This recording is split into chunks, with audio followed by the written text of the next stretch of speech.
नासिक में corona positive और negative के चक्कर में एक महिला को 2 बार दफनाया गया। घटना नासिक के मनमाड़ की है। महिला को उसके पति के ठीक बगल में दफनाने के लिए उसके बेटे को पौने 3 महीने तक सरकारी दफ्तर के चक्कर काटने पड़े और अधिकारियों से गुहार लगानी पड़ी।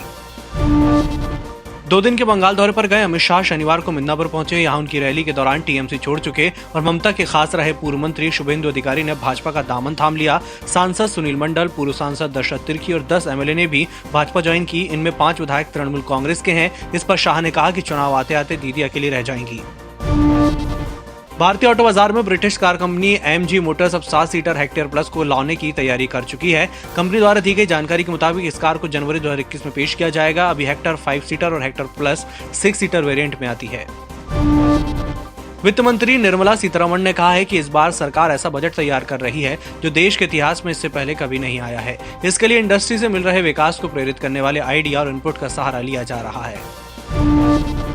ब्रिटेन के ब्रैडफोर्ड शहर की सिख एसोसिएशन ने किसान आंदोलन को लेकर प्रधानमंत्री नरेंद्र मोदी की मां हीराबा को खत लिखा है। British educational and cultural association of Sikh ने 14 दिसंबर को लिखे खत में कहा है कि किसान आंदोलन को लेकर कुछ लोग पंजाब की माताओं को बदनाम करने की कोशिश कर रहे हैं। ऐसा नहीं होना चाहिए और आपको अपने बेटे से इस बारे में बात करनी चाहिए।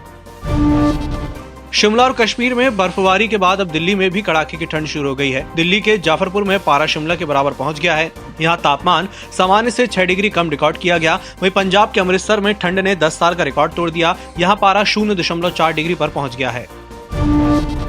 प्रधानमंत्री नरेंद्र मोदी ने शनिवार को कहा कि भारत के विकास में टाटा ग्रुप का रोल सराहनीय है। प्रधानमंत्री नरेंद्र मोदी ने वीडियो कॉन्फ्रेंसिंग के जरिए एसोचैम फाउंडेशन वीक 2020 को संबोधित करते हुए कहा कि पिछले 100 सालों में इंडस्ट्री चैम्बर देश के स्वतंत्रता संघर्ष सहित भारत के विकास के उतार चढ़ाव का साक्षी रहा है।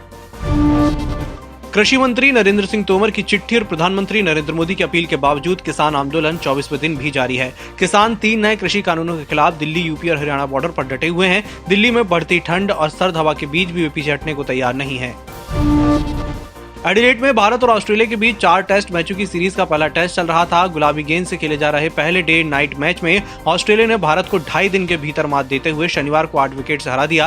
विराट कोहली की कप्तानी में भारतीय टीम का सबसे खराब प्रदर्शन है, जब पूरी टीम सिर्फ 36 रनों में सिमट गई। भारत में कोरोना वायरस की चपेट में आने वालों का आंकड़ा 1 करोड़ के पार हो गया है। इस मामले में हम दुनिया के 220 देशों और आइलैंड की लिस्ट में दूसरे नंबर पर हैं। हमसे आगे अमेरिका है। यहाँ सबसे तेज 290 दिनों में यह आंकड़ा 1 करोड़ पहुंच गया था। आरएसएस के पहली पीढ़ी के स्वयंसेवक और प्रवक्ता का दायित्व का निर्वहन करने वाले एमजे वैद्य का 97 वर्ष की उम्र में 19 दिसंबर को नागपुर में निधन हो गया। एमजे वैद्य आरएसएस के संस्थापक डॉक्टर हेडगेवार के साथ काम कर चुके थे। उनके पुत्र डॉक्टर मनमोहन वैद्य वर्तमान में आरएसएस के सह सरकार्यवाह हैं।